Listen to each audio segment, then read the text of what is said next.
Saudara kita yang terbaring di rumah sakit hari ini, sayup-sayup suara azan dari masjid rumah sakit masuk ke telinganya. Dia menonton di televisi acara live salat Jumat, tapi saat itu dia hanya mampu terbujur kaku. Ruhnya masih ada dalam jasad. Anaknya tidak bisa berada di sampingnya karena security tidak mengizinkan keluarga berada di dalam ruang ICU.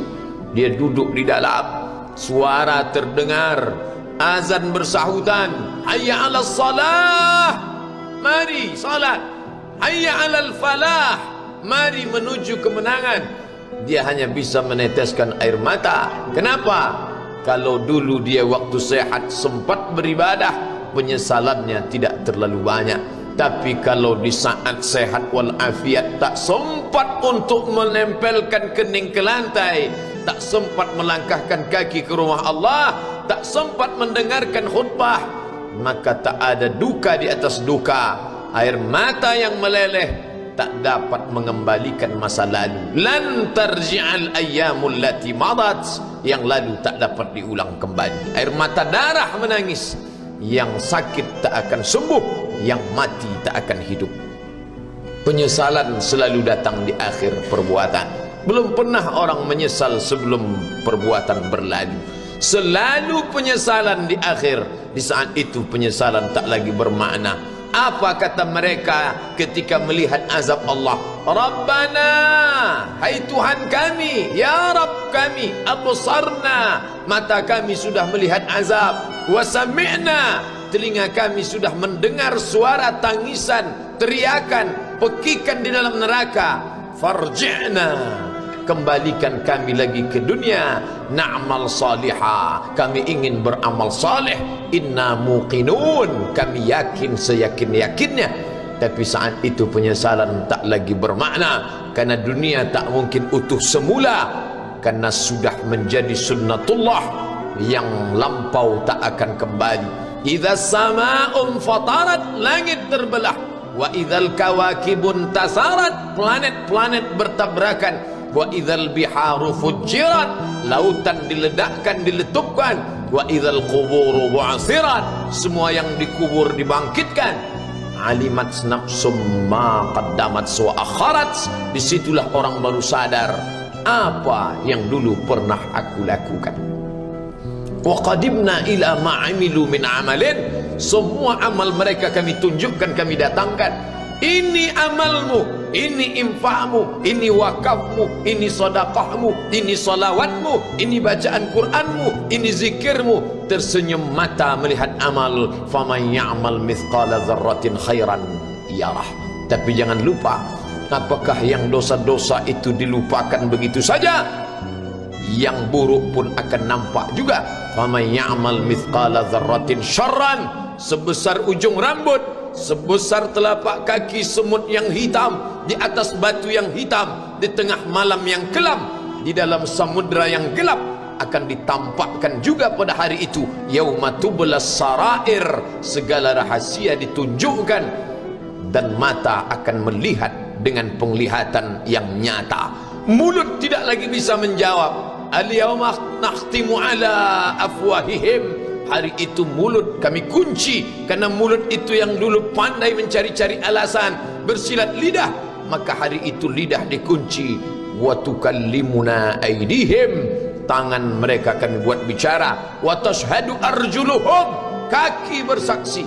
Apa yang akan dibicarakan tangan, apa yang akan dipersaksikan kaki. Bima kanu yaksibun, semua yang pernah dilakukan di masa yang lalu.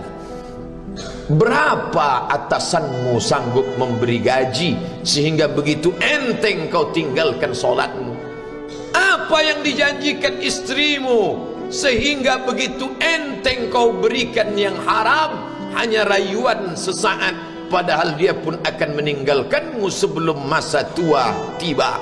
Apa yang dijanjikan anak-anakmu? Ayah, kami akan menjagamu di hari tuamu nanti, maka berikan kami yang kami inginkan, belikan kami rumah yang besar, belikan kami kendaraan yang mewah, nanti setelah hari tua kami akan menjagamu, kata mereka.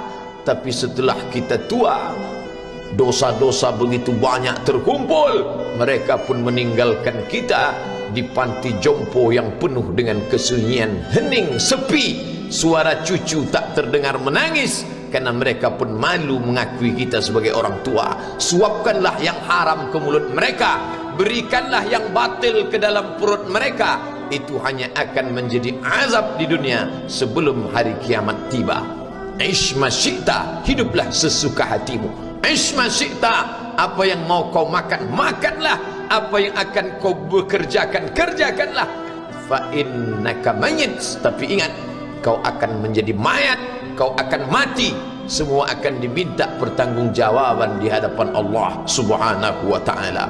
Hari ini orang boleh tertawa, hari ini orang boleh merasa dunia dia yang punya, tapi sampai masanya yang hijau akan berubah menguning, yang kuning akan mati, yang mati akan menjadi debu, yang debu ditiup angin hampa tak bermakna. Lalu apa yang akan dibawa menghadap Allah Subhanahu wa ta'ala?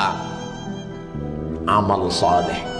Kalau pernahlah mulut itu membaca sepotong dua potong ayat sebelum berangkat bekerja, kalau sempatlah masuk ke kamar mandi mengambil air wudhu, solat sunat duha sebelum berangkat bekerja, kalau sempatlah ketika duduk dalam suasana santai membuka iPad lalu dibuka Quran digital sambil melihat beberapa ayat, merenungkan maknanya, mengingat mati, kalau sempatlah mulut mengucapkan subhanallah wa bihamdihi subhanallahil azim, kalau sempatlah anak istri dibawa ke masjid iktikaf mendengarkan pengajian, kalau sempatlah beberapa persen dari pendapatan itu dilimpahkan ke rumah anak yatim panti jompo masjid, kalau sempatlah beberapa meter tanah dibeli untuk pembebasan mendirikan rumah Allah, kalau sempat memberikan beberapa karpet untuk rumah yang selalu ditinggalkan, kalau sempatlah membelikan beberapa kilo beras untuk yatim piatu dan panti jompo, itu yang akan menolong di hadapan Allah.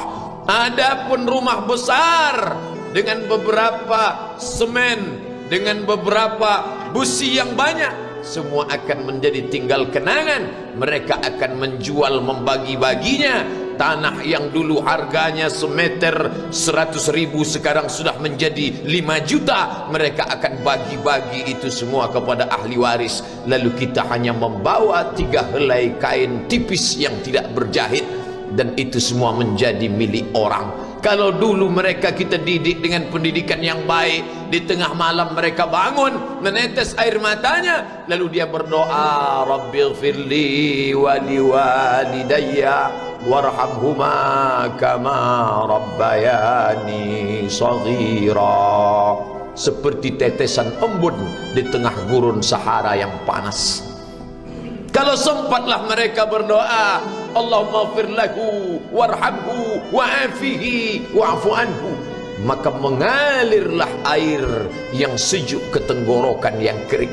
Kalau sempatlah mereka membeli makanan, diundangnya anak yatim, diusapnya kepala, ya Allah, terimalah sedekahku ini untuk almarhum ayahku, almarhumah bundaku. Aku tak dapat membalas budi baik mereka, ya Allah, mereka sudah mendahului aku. Maka akan mengalirlah itu sebagai perlipur lara di tengah alam barzakh sementara kiamat tiba. Tapi kalau mereka hanya dididik dengan keduniawian, dididik dengan kemewahan, disumbat mereka dengan materi, tak pernah diingatkan pada mati. Ketika kita mati, mereka pun juga akan mati perasaan ingatannya. Paling celaka lagi, mereka mengingat kita dengan mengantarkan bunga, mereka mengingat kita dengan pakaian hitam, mereka mengingat kita dengan suara musik, mereka mengingat kita dengan memajang foto kita besar-besar di dalam rumah. Dan itu hanya menjadi penghalang rahmat Allah turun, tidak berkesan sedikit pun. Mereka sedang menyangka kalau dinyanyikanlah lagu kesenangan kita, terobat rindu hatinya. Kalau dipajangnya foto kita, dilingkarkannya karangan bunga, puas rindunya. Padahal itu tidak membuat pengaruh apapun kepada kita di alam barzakh. Maka sayang, buatlah sayang yang mengingatkan sesudah mati. Kalau rindu, buatlah kerinduan yang membuat dia akan tetap mengalir sebagai satu amal sesudah kematian. Idza matal insan, kalau manusia mati, inqata'a, dulu rajin membaca Quran berhenti, dulu rajin salat tahajud berhenti, dulu rajin menghatamkan segala yang baik-baik berhenti. Tapi ada yang tetap mengalir. Di antara yang mengalir itu adalah sedekatun jariyah. Sempat membelikan beberapa bungkus nasi, nampak orang tua di panti jompo menyuap nasi itu, menggeletar tangan mereka karena usia lanjut, menetes air mata. Kita bukan sedang melihat orang tua, kita bukan sedang melihat orang lain. Saat itu kita sedang melihat potret diri kita 30 tahun yang akan datang. Di mana aku 30 tahun akan datang? Surga, kenikmatan yang luar biasa, tapi dia tidak akan dimasuki oleh orang yang biasa-biasa. Solat biasa, baca Quran biasa, zikir biasa, untuk mendapatkan yang luar biasa, maka itu bukan perimbangan ibadah yang fair. Hanya dengan solat wajib biasa, hanya dengan baca Quran biasa, hanya dengan zikir biasa, hanya dengan sedekah biasa, berharap akan masuk ke dalam surga yang luar biasa, maka sungguh bukan suatu perimbangan perniagaan yang seimbang antara makhluk dengan Khalik Allah Subhanahu wa ta'ala. Khutbah Jumat ini kembali mengingat kita, mengajak merenung bersama. Kita ini mau kemana? Di sini untuk apa? Yang kita bawa menghadap Allah itu apa?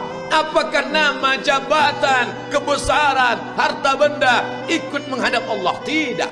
Dia akan tinggal menjadi puing-puing kenangan. Yang akan dibawa adalah amal saleh. Makanya kita selalu berdoa selesai wudu, Allahumma ja'alni minat tawabin waj'alni minal mutatahhirin, ditutup dengan waj'alni min ibadikas salihin, karena orang yang soleh lah yang selamat dari kerugian, yang lain rugi. Innal insan, semua manusia lafi khusrin, rugi. Yang kaya rugi, yang punya kuasa rugi, yang ganteng rugi, yang punya anak rugi, yang punya istri rugi. Tapi ada yang beruntung, illallazina amanu, kecuali yang beriman, wa amilus salihati, dan beramal saleh. Itulah orang yang beruntung, karena dia akan hidup dalam kehidupan yang kekal abadi, membawa iman dan amal salehnya. Kalau sampai hari ini masih bersemayam di dalam diri kita, mari kita jaga. Dan kita berharap kepada Allah husnuzan, Allah menutup usia kita ini dengan husnul khatimah. Ketika itulah malaikat datang memanggil, menyambut, ya ayyatuhan nafsul mutmainnah, wahai jiwa yang tenang, irji'i ila rabbiki, kembalilah engkau kepada Tuhan Rabbmu, radiyatan mardiyah, engkau ridha kepada Allah, Allah pun ridha menerima engkau sebagai hambanya. Fadkhuli fi ibadi, masuklah engkau ke dalam golongan hambaku. Wadkhuli jannati, masuklah engkau ke dalam surgaku. Saat itu ruh keluar dari badan seperti tetesan air di hujung daun yang lembut menetes.